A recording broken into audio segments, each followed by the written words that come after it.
Facing challenges and overcoming setbacks is part of doing business. Whether you have the expertise to survive them or not could mean the difference between success or failure. Welcome to We Are Women, featuring revealing conversations that provide invaluable insights into the success secrets of female masterminds. A must listen for every entrepreneurial woman. Now here's your host, Janine Vosper. Hi, it's Janine Vosper, and welcome to this episode of the We Are Women podcast. Today, I have Dr. Desiree Beekharry. She launched her startup coaching business following a 30-year career in an area that she's dedicated herself in her professional passions and expertise, which is a little bit different to most of us, and it's project management and disaster management. So that's why I'm excited about having this conversation with her, because it's obviously topics that we haven't covered in the past. Desiree is also a lecturer and supervisor of the Master of Project Management program at the University of South Australia. An experienced facilitator, presenter, and conflict management trainer, she is a qualified and experienced English and French teacher. Now, Desiree Beekharry Coaching is set to her new passion and is dedicated to empowering women and ensuring they find their mojo, their self-esteem and their confidence. And as you know, that's one of the major passions for me as well. So we're going to have a great conversation. Desiree strongly believes in the advancement and the empowerment of women professionally, financially, and personally. Her dream. I love this. When I read it, I thought, well, this is so cool. Her dream is to run the Great Wall of China marathon, be a helicopter pilot, have 2 horses and 5 dogs. Now, I'm just trying to picture how you would do all of that together. I think that's very cool, and that's something I want to ask about. But welcome, Desiree. It's great speaking to you. We had a little conversation the other day, and I thought, no, this is going to be of high value to my listeners. Thank you. Thank you so much, Janine. It's an honor to be on your show, and I'm very excited to be speaking to you and to anyone of the listeners who will be hearing this video or the podcast. Thank you so much for having me. You're most welcome. Now, I have to ask, are you a marathon runner already? Yes, I am. Well, that helps, doesn't it? It becomes a bit more of a goal. Oh, yes, I would. The Great Wall of China isn't something that you just take on as a first marathon. I mean, you could. Maybe I would if I had known about it. But yeah, no, it's not my first rodeo, as they say. And particularly the interest in doing that one is just because it's quite unique. Look, I have to tell you, running marathons was never something I've ever. Running in the first place is not something I'm interested in, or I used to be interested in. And then when I went to the running shop, because I thought I needed to go and buy a pair of trainers, there happened to be like this cupboard, glass cut wardrobe with lots of medals in it. So I was looking at them and I realized they were marathon medals. So I said, God, whoever owns this shop must be a real champion. They've won all these marathons. And then the guy says to me, you don't have to win one. You just have to participate, finish in the time, and you get a medal. Oh, like, you get a medal for finishing? So you just need to finish within the time allocated, whatever your speed is, and you get a medal. So that's what got me into. I thought, oh my God, I've never received a medal for anything, so that would be my thing. So there I went, starting to train for running. Forget the marathons, but running with the aim of a diddly little marathon eventually. Mm. Then I went to one of the marathons, and there were lots of stands from agencies who are promoting different marathons. I came across the Great Wall of China medal. Oh my God, sold. The medal. It's all about the medals. Forget the hardship, the training, and all that stuff. It's all about the medals for me. So I saw that medal, and it has the Great Wall of China on it, but it's amazing. And I thought, I want one of those on hanging somewhere in my house or in my office. So that was all I needed to sell it. So it can sound a little bit silly for some people that all it took was a medal. and all the work you need to get to that medal. But I just love the design of it. It was I want one of those, and I can't buy it. Well, look, that's one of the things when, I teach people to do is how to set goals, but you need something as that motivating factor. And it doesn't matter what it is. If it's something that I desperately want to do this, the marathon or running, a lot of people start to get fit and lose weight, but sometimes it's not enough to keep you going. Whereas I want that medal, and that's a different space. I mean, whatever rocks your boat, really, whatever it is that will give you that incentive. For me, it's the medal. And I know, I mean, sometimes my husband says to me, why don't you just go in the shop and buy something and put your name on? And I'm like, yeah, but, when you talk about it, it's a totally different experience. And I have got quite a few medals for running marathons, but that will be at the top of the pyramid, I would believe. Well done. I used to do fun runs a lot and ran, but never got to the marathon distance. And the body now, after 10 years of teaching aerobics and running, the body a few years later, a couple of decades later, goes, I think that was quite enough. Walking will do. Yes. I mean, you have to listen to your body. Absolutely. You really do. Yeah, you do have to do it. I did hurt my back, and I had to stop for a few years, and I had to learn to run all over again because I had an operation on my back. And luckily, it was during COVID, so there were no races or anything, organized races anyway, happening. But your body will tell you when you're not doing the right thing by it, when you don't want to get hurt. Most definitely. And that's part of this we're going to say this whole empowerment thing, which is really unfair, isn't it? But that's part of feeling that sense of empowerment yourself, is knowing what you want to achieve and then putting plans in place to get there. Once even the journey along the way is usually the more empowering part than reaching the goal. But it's also then not being empowered to say no to distractions. Exactly. And for me, whether it's running or whether it's work, whether it's money, whatever it is that you're trying to reach, it's not about the what, it's about more the how, and what you and being able to listen to all those. When we talk about intuition, it's like intuition, when you break it down, is tuition from within. That's your body teaching you something, or your mind teaching you something. It's really important that you listen to that intuition, because your body and your mind, your subconscious, is operating at a different level, and it knows what you are going through. So empowerment is about hearing that thing that's going on in you, not hearing your mind, but hearing that message and being open to hearing it. That's really, I've never ever heard that explained in that way, whereas it's tuition within for intuition. And I've interviewed a lot of people, I've talked about it a lot myself, is using that intuition, that the body's subconsciously giving you directions as to, but I've never heard it reframed as tuition within. But that's exactly what it is. Yes, it is tuition from within. And most people say, when you talk about what does your gut tell you, I mean, that's your intuition.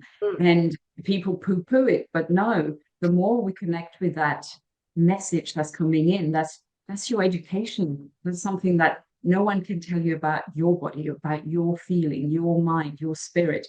And all of that is combined in your subconscious to actually give you that information. And that's where your tuition comes in. So if you listen to it, you're bound to make the right decision and to follow that path, no matter what your head is telling you, because our head can fool us quite a bit. So that's why whether it's running, whether it's studies, whether it's job, whether it's taking a chance with, whatever, listen to what it's telling you. And if your feeling is one way or another, go with it, because it's the right thing. It knows for you. And sometimes we just need to be quiet, don't we, to hear that? Totally.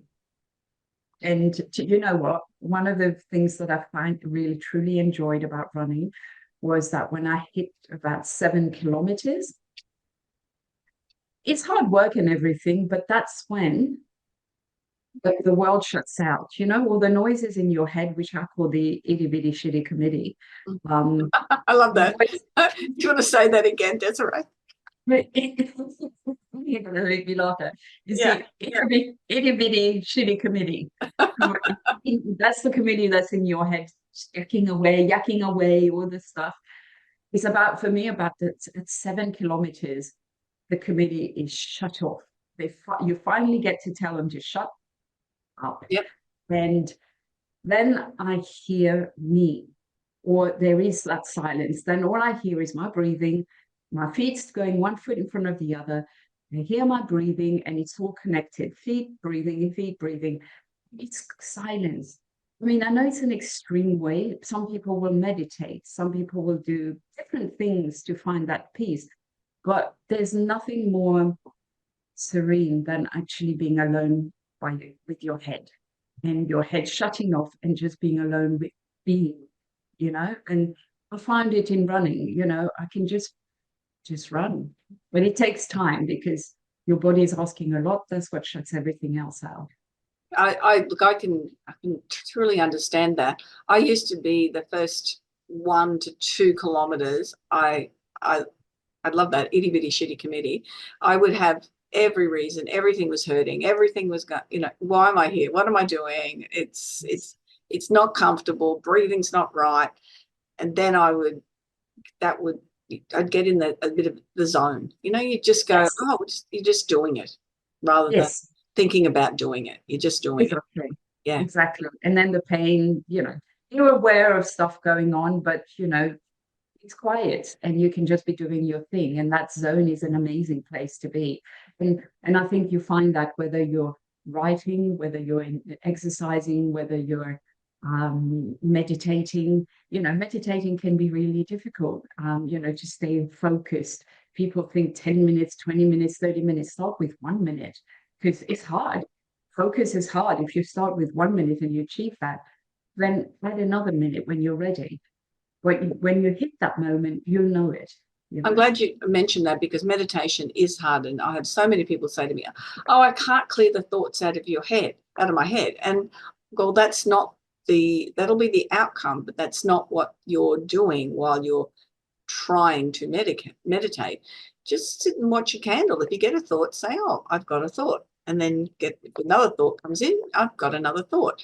And eventually you'll start to get into a space where you recognize the thoughts, or they just don't sort of interfere with what you've got. We talked about turning phones off earlier, and then mine rang then. I don't have it in when I'm interviewing, and it rang. And that's that part of that being in control of yourself, and that that empowerment. It's just not. I see people so busy all the time. This constant busyness, and it doesn't allow for that opportunity to get into that sense, does it? No, it doesn't. And one of the best advice that I've had in regards to this busyness, because we are busy, I mean, especially women, if you consider most women, even whether they're in a partnership or not, they have 2 jobs. They have their if they're working, they have the full-time jobs that they have, or part-time, whatever work they have. And while they're working, they're also working overtime in their mind, because there's the home thing that they've got to do. Then they get home and they're working again at the weekends. They're not working to get paid from their job, but they're working because they are a homemaker, they are mums, they're partners. So we're permanently working. So having that time, that switch off time, is so vital. And the one thing that I was taught once was to have a coffee with myself. Okay. Don't sit at home and have that coffee with myself. Go to a coffee shop that I like, not too fast where I have to get stressed out to.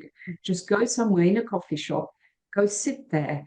Either sit there with a coffee and people watch, sit there with a book and read, grab a paper, but just go have a coffee with myself.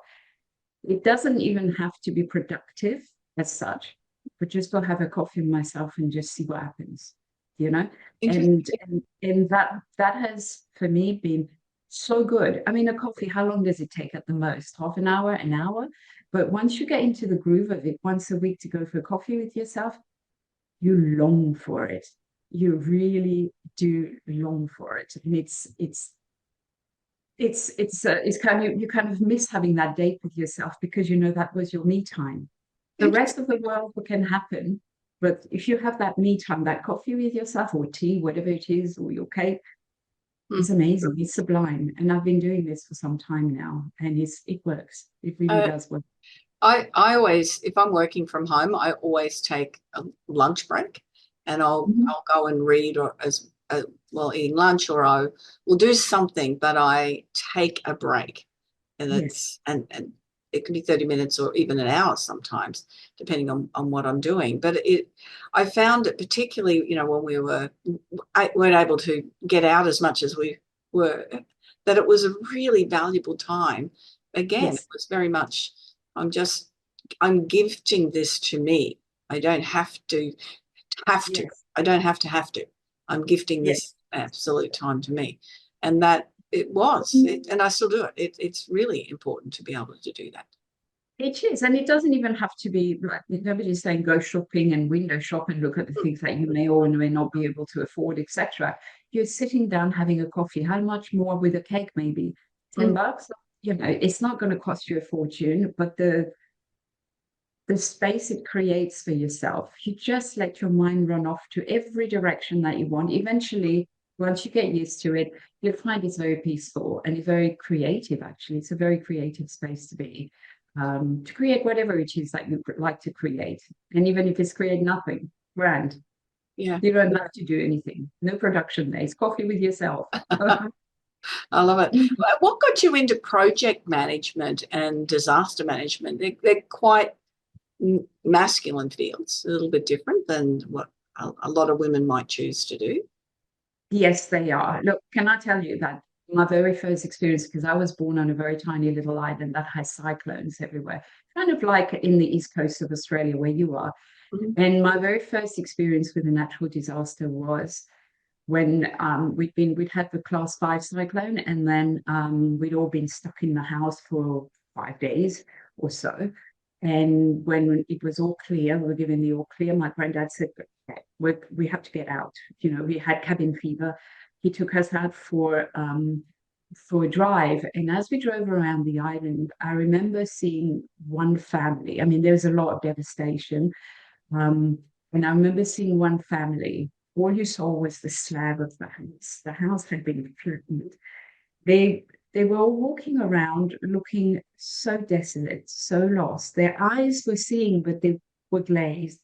And it was something I think about 8 years old when I saw that, when I witnessed that. It has never left me. Wow. Never. And at that time, I thought one day I'm going to be in a position to be able to help people like this. Then I forgot about it. Women, I can tell you, to talk of project management, women are natural born project managers. Oh, I agree with that. We get up before we've actually raised our head off our pillow. We're planning, putting in things into place.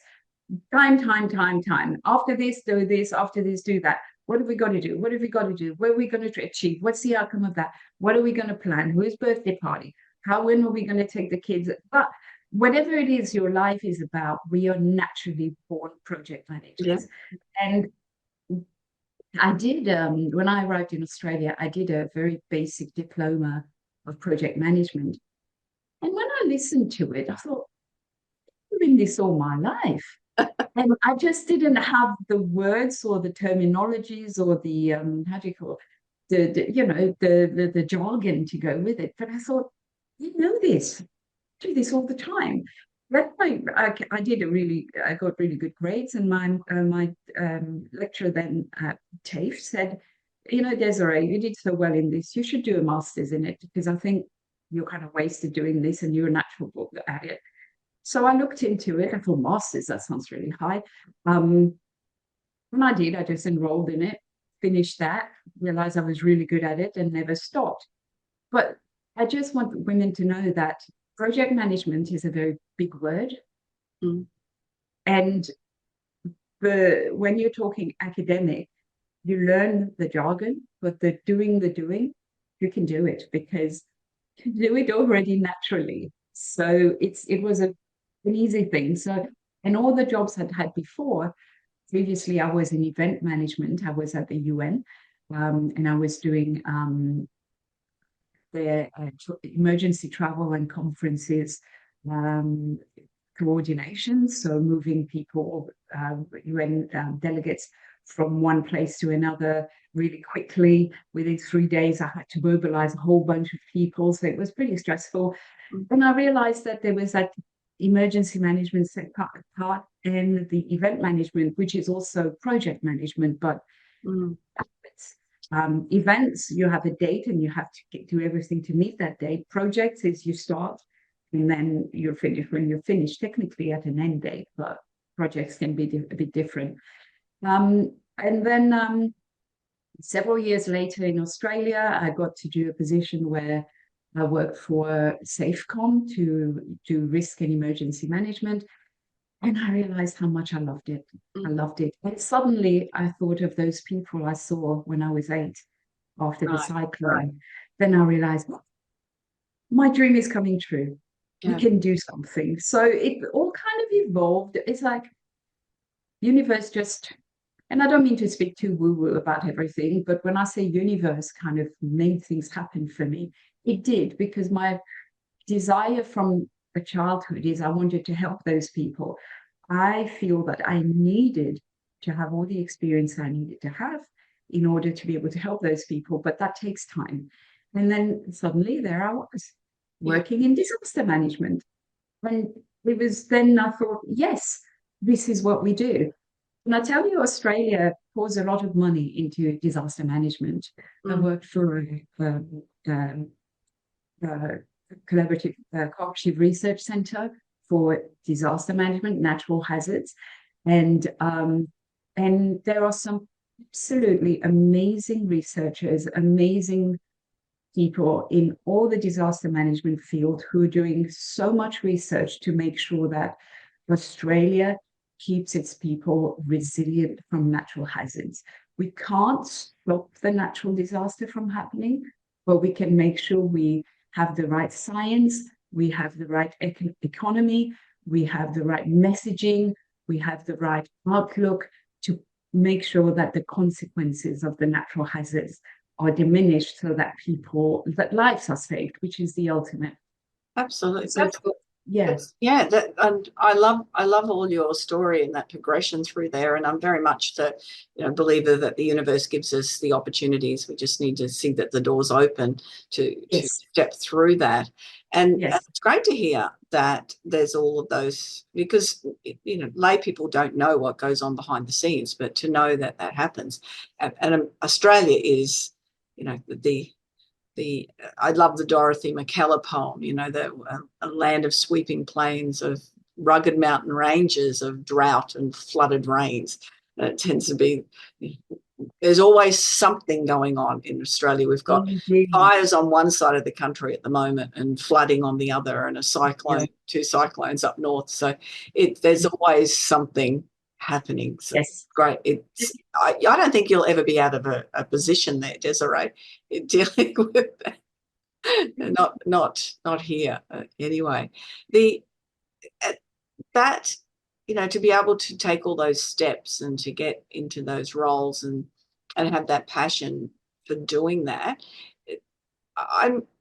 What's some tips you can give for people? Because we're saying, well, the women are natural project managers. We've got 1,000 things going through our head that we need to do. But when you've been working in those fields and creating those projects or the events, strategies to not feel overwhelmed and be able to manage it, so that people can think about that for their, not just for their businesses, but for themselves. Look, I would say there are. So you'd like, sorry, just to confirm, you want just some tips and techniques that you would suggest that you've used so that you don't have this sense of, and I see some people just get in and do things, but I also see others have feel overloaded, and they may both people might have had the same amount of work to do, but they handle it differently. So techniques for handling that capacity well.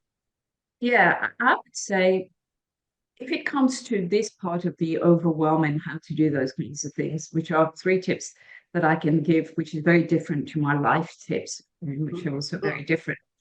When it comes to work and managing overwhelm and all these different things, I would say each person has something that they're gifted to do, or that they know how to do, or they do well, or they just know it. They just know, I can do this. I would say before you jump into anything, take a deep breath, have a think about it. Just, to be able to achieve anything, it needs, when we talk about our mind's eye, they talk about the middle eye. And again, I'm not going all woo-woo about it, but I've got lots of people that love woo-woo, so that's all good. Yeah. But it's I don't really do anything until I've seen it with my mind's eye. It's like I've already plotted it. So that's what I'm saying. Take the time to breathe that. Think, okay, got this, I've got this, I've got this, I've got this, I've got this. Yes, it's exasperating and it's exhausting to actually think of all these things you've got. But while you're sitting and breathing, you're not doing any of it. You're just thinking about it. So put order in your mind first of how you're going to do it. Because if you know how you're going to do it in your mind, when it comes to doing the doing, you're in control. If you just go in without actually thinking about it, you don't have control because you haven't planned it. And women can do that. They can plan things because they do it naturally. So don't just do. It's take 3 breaths, calm yourself, and think about, what is it I've got to do all these things? And if you can do that, I'm not saying it's going to be less stressful, or it's going to be, it will appear less out of control. But if you've done that, then you can order it. You're going in with an amount of control because you've thought about it first. Maybe you haven't got the answers for number 2 and 3, but you sure as hell know how to tackle number 1. And if you tackle number 1, well, then the process is easier because you remember how you tackle number 1. Then hopefully you'll be able to put that into things. So think about it before you do it. And it doesn't take too long the thinking, but it just needs to be done. A couple of breaths, 3 breaths, usually really good to sweep it in, sweep it out, sweep it in, sweep it out. You're calm. Now you can think about it, and then you're ready to go. So I would say, and the other thing I would say, when you've got opportunities or things are being offered to you or thrown at you, if you will, and you didn't ask for it, and there you are, never turn down an opportunity. Never turn it down. No. It may be well out of your comfort zone. It may be something that you've still got to learn quick, fast, but don't turn it down unless it's asking you to give your life up or something like that. But don't turn it down. You don't know where that could lead you, so I find that all the time. I get asked by businesses, we want you to come in and do some sales training. Can you do some things about imposter syndrome? Sure. Can you they keep adding things on? Sure. No problem. Yes. I do have absolutely. Quite a few decades of doing things, so there's a repertoire to pull from. Yes. But of course, no problem. Yes. And but I've got set programs for people, set as in these are the things that you receive, but the learning outcomes from everyone, it's adaptable and change. It's got to be. Indeed. And it's exactly what you say. Sure. No worries. Yes. I think that's one of my most common words I use when people say, can you do it? Yeah, sure. So can, yes. And what I would like women to do, if you're a young person who's still growing in that experience, well, you're going to get another experience, so say yes to it. If you're mature and you've got a lot of experience, it doesn't matter if you haven't done that specific thing. You've got enough tools, you've got enough firepower in your armory to actually be able to learn and pull things from different things. Google is your friend. Get onto it, see what there is, and suddenly you think, about this, I don't know about that. And there might be a tiny little gap in there that you haven't done. Learn it quick, fast, and you've got your package ready. But don't say no. And the last thing is, if everything that's been happening to you, you're afraid. Fear should never paralyze you. Fear is, be aware of the fear, because we all have fears when we're trying something new. But fear can walk alongside you. It can remind you that you need to do your best.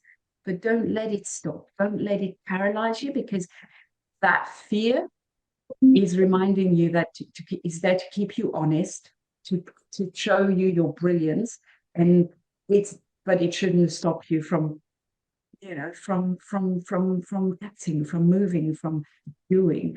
And the more you're aware of the fear, the more you're going to want to do your best, and it's what's going to deliver. If you let it paralyze, you're just not going to go anywhere, and you're going to pick yourself in any case afterwards beyond it. So walk along, let the fear walk along with you. Yes, and that's part of that trust yourself, isn't it? Really trust that you can achieve it. I know I could form this in my head, but I know it for a lot of people it's really important to write things down too, because that clears it out of your head and you're not constantly thinking. And one of the things I also suggest for people is to not keep repeating what you've got to do. So don't think about it in your head and then say to the first person, I've got this and this and this, and I've got this and this and this to do. And then the next person you meet, you say, I've got this and this and this to do, because you keep building that intensity of that list every time, as opposed to doing it, as you're saying, just taking the steps and thinking about how you're going to do it, and then just doing it rather than sharing it with everyone, because that I've found when people do that, it adds intensity and adds a lot more stress to it. Yeah, it's a bit like the snowball, you have a little snowball, and every time you keep growing the thing, it's like you're growing that fear within you, and you're just making that ball bigger and bigger and bigger, and eventually that ball is just going to go right over you and crush you. And you don't want that. You want that ball to stay smaller. So you just want to be in control of it, and you know what you've got to do. You've made your list, had a good look at it, you're in order. Fine, move on. And I'm not saying that to belittle by saying it's simply like that, but I think it's a question of practice, a question of knowing that you are in control. And I would say also, if you don't know how to do certain things, that's the reason why people like you and I exist. There are coaches to teach you that. Women are very mean to themselves by not wanting to invest in themselves. If it's a question of paying a couple of $100s to get a coaching session to teach themselves, to buying another pair of shoes for little Johnny or for lovely Jane, their kids, they will go out and buy those shoes for someone else, but they will not treat themselves as something that they could do. Maybe you need to be, when I say selfish, every now and then, just like having a coffee with yourself, know that investing in yourself, you'll get something out that you can buy 2 pairs of shoes for Johnny and Jane.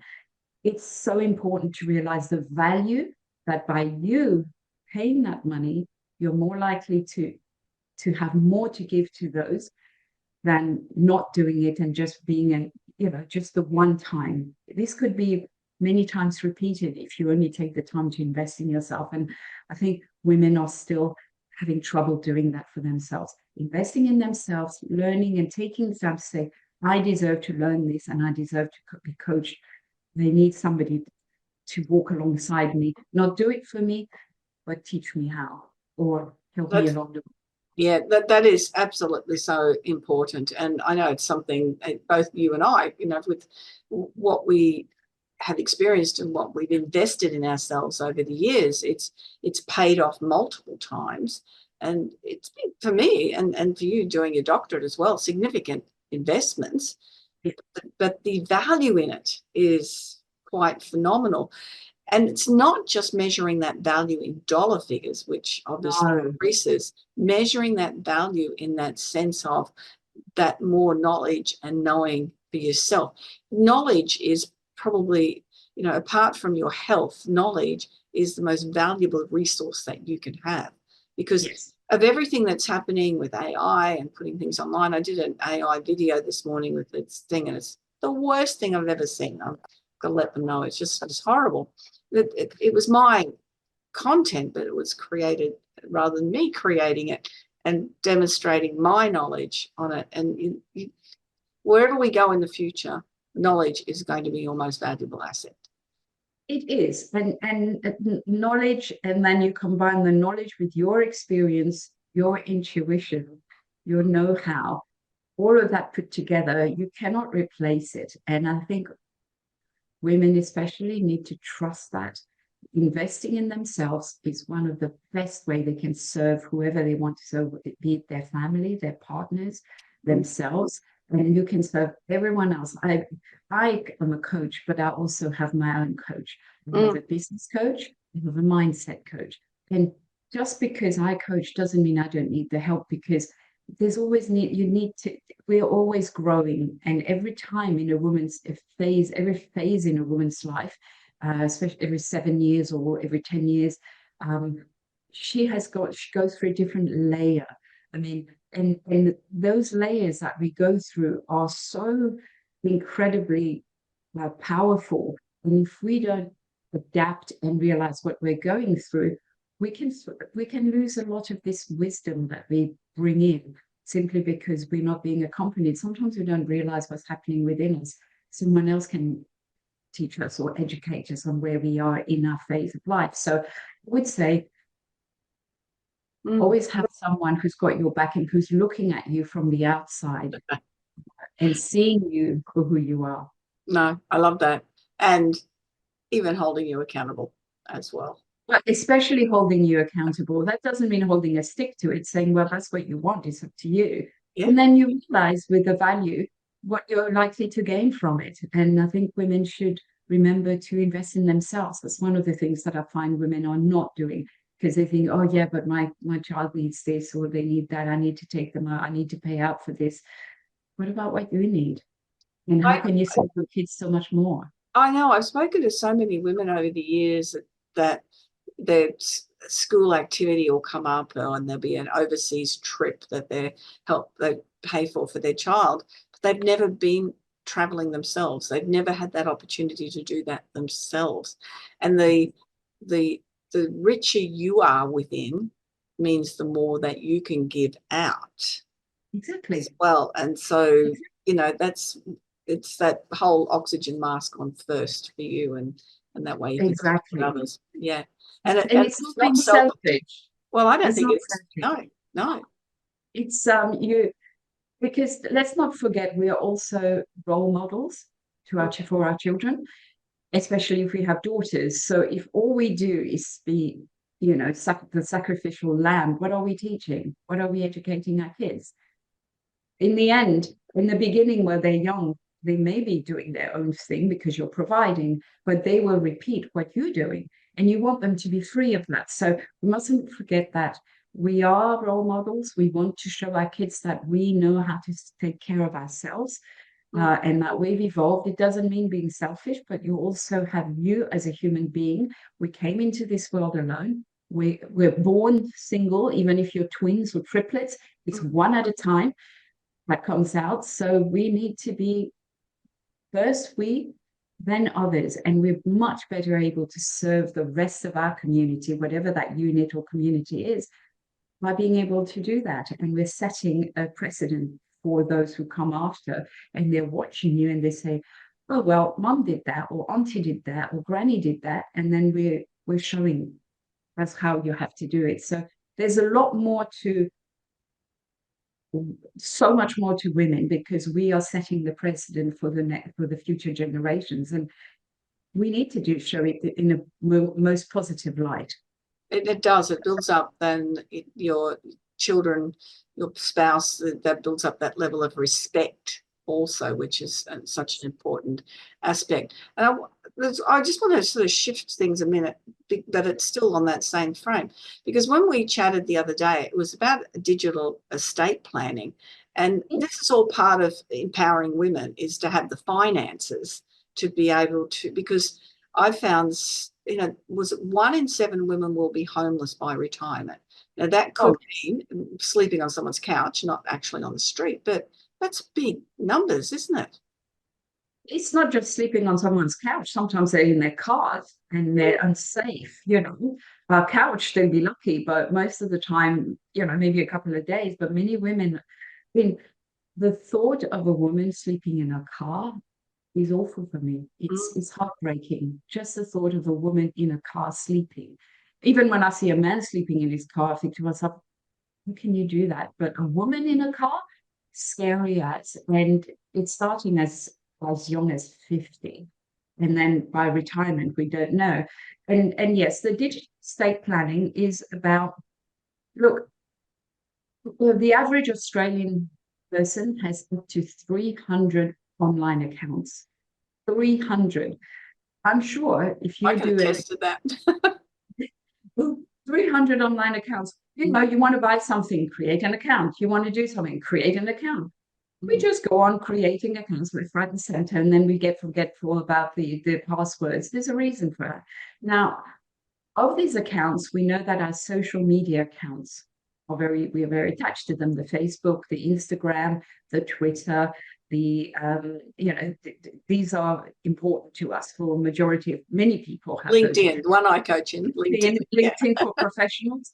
And then if you're a business person, you'll have a website, you'll have your domain name, you'll have PayPal accounts where people are buying from you, or whatever account you're using for people to pay. These sit somewhere. And then you have a lot of people who have cryptocurrency, Bitcoin and the works. Now, more and more people there are online bank accounts, which are only online. You can't walk into those banks. You have investment accounts, you have gambling accounts, you have subscriptions to magazines, to newsletters, to porn sites. Anything is available online. And there's no judgment what you're subscribing to. You've got money going in or out of these accounts. Now, when you do your wills and estate, you do your will and you go and see a wills and estate lawyer, he will say to you, great, let's do this, let's do that. But then would you like a clause for your a digital clause in your will, which includes all your digital assets? When you look at your wills and estate lawyer and you'll say, what's that? He will explain to you what I've just said. Then he's not going to do it for you. You have to go out there and do it. So that means putting someone who's going to be responsible for your Facebook account, your Twitter account, your social media account, your Instagrams, your email, your online banking, your cryptocurrency. All of these need to have someone to act on your behalf if you are not, if you're incapacitated or if you die. Yeah. Sadly, yeah. And we'll die. Yeah. I know I received a friend request the other day from someone that just passed away recently. So someone had hacked her Facebook page and received this friend request. It was just awful. Because it's awful for you. Yeah. And look, I was approached last May by a few women who said to me, one was, my husband passed away and her husband was a lawyer, yeah? She said in the most traumatic circumstances, traumatic for the family, but he was killed. And she's still receiving Facebook requests. So it's so-and-so's birthday, and then all things from his account. And imagine what that feels like. She hired a lawyer to get Facebook to shut down their account. It took months and lots of money. They couldn't shut down the Facebook account. Eventually, they did an in memoriam account for that person, eventually. But after a lot of trauma and a lot of money spent on a lawyer. Another one said, well, my husband had these accounts online, but we couldn't get to it because it was an investment account. There was up to $3 million in that. They couldn't get it. And I can tell you that lady has still not got access to that. So it wasn't in joint names. If it was in joint names, you could.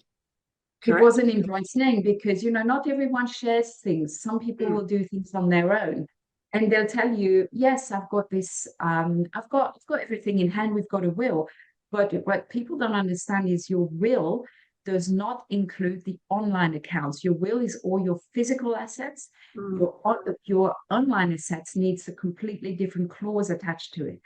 And you need to know about these. And there are so many people who find out while they're grieving and they have to put the estate in order that there's all this money in this account, that account.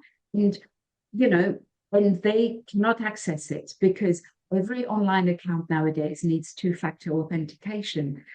And what happens when you go online and what happens when somebody passes away, you shut down their phone because you don't need it. Their emails get shut down. So try and getting their phones reopened again. No chance whatsoever to get that open. Yeah.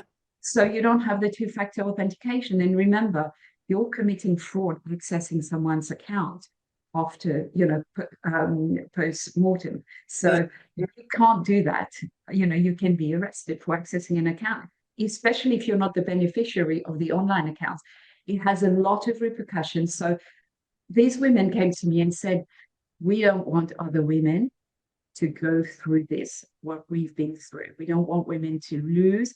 We want women to be able to have that conversation with their partners. If the partner doesn't want to share what they've got, it's okay.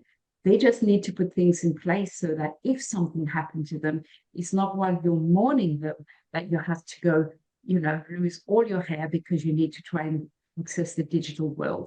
So then I did a lot of research and I put together an online course to educate such women. You don't have to be tech savvy. I mean, I'm certainly not tech savvy. You just need to know what to do, how to do it, and how to do everything. So I educate people, but with the idea being especially women, how to do this, how to have this conversation with their partners, with their children who are making money, who are earning, who have a mortgage, how to explain this to them so that they are at least educated.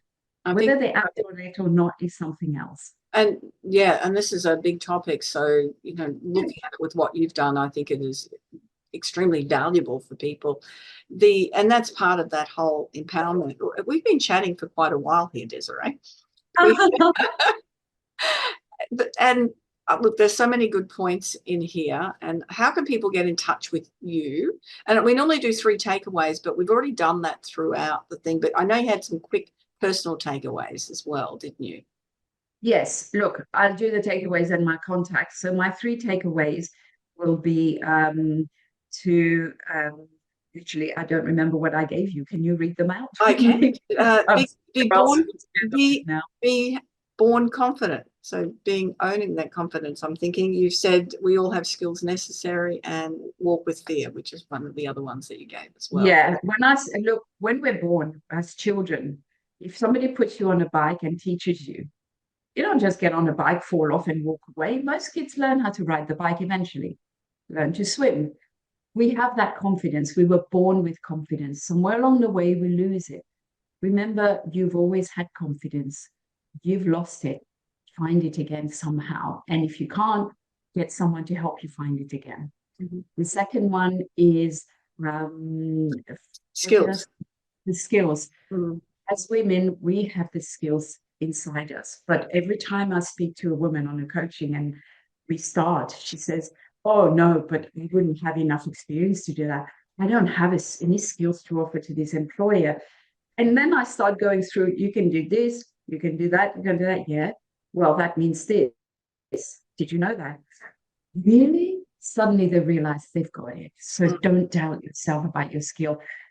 You have it. Just needs explaining what it translates to in the professional world. And the fear part I explained earlier on, be aware of the fear, know it's there, but walk along with it. Don't let it paralyze you. Just never let it paralyze you. I like that walking with you. It's a very different feeling. Completely different feeling. You're aware it's there, it's over your shoulder. Say, I know you're there and I am afraid, but let's try it anyway. What's the worst that can happen? I won't get it. I won't win. I won't succeed. But you already know that because you haven't got anything to lose. So why not? I can be contacted through my website. You can Google me, Desiree, or on LinkedIn, Desiree Beekharry. Okay, and all of the contact details will be in the show notes anyway. I've Thank you. thoroughly enjoyed our conversation. There was so much covered in there, and the digital stuff I found so fascinating. The financial things, I think it's highly valuable content for people to investigate and check out what you do with that course, because the investment in that could save you millions of dollars, as some of Well, your clients save you learned. and gain you. Yeah, gain Gain you you, millions of gain you. dollars. Yeah, Yeah, not save you, but because gain you. It's you don't wonderful. want to know that there are $3 million or whatever amount of dollars sitting in an account that you'll never be able to access. So That would yeah. be quite devastating. Yeah, some people 20,000 is enough, 10,000 is enough. So, but you don't know. People play betting. There's lots of winnings on the betting accounts, and Australians bet a lot. I mean, not just Australians, but Yeah. So look, thank you so much for having me. It's been a real pleasure speaking to you, Janine. It's the first time I talk so much about the 21st century digital assets and digital estate planning. Thank you for the opportunity for doing that, Janine. I'm so happy. Thank you. Most welcome. I loved our conversation. And that is another episode of the We Are Women podcast. Remember, you can jump on JanineVosper.com and book a complimentary strategy call. You can chat about how you might grow your business, change your mindset, wherever that comes from. And as you know, if you've been listening for a while, if it's not just what I may be able to help you with, but the people that I know and the amazing talent I've had on my shows. Have a fantastic day, week, month. Enjoy and feel empowered. Bye-bye. Thank you. Goodbye.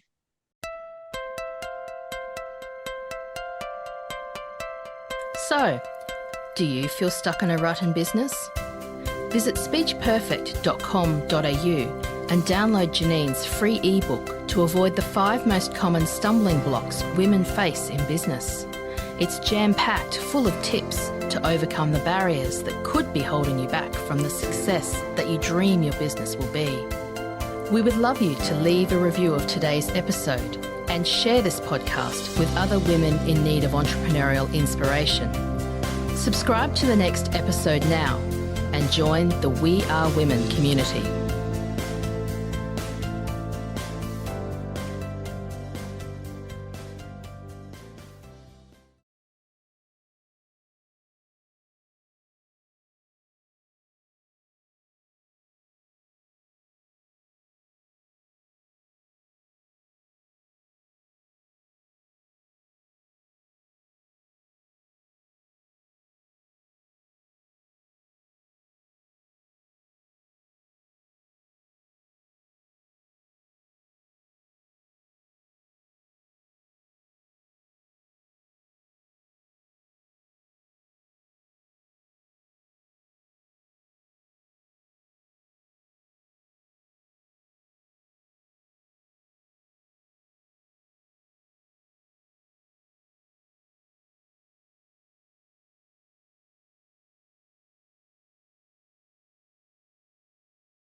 Facing challenges and overcoming setbacks is part of doing business.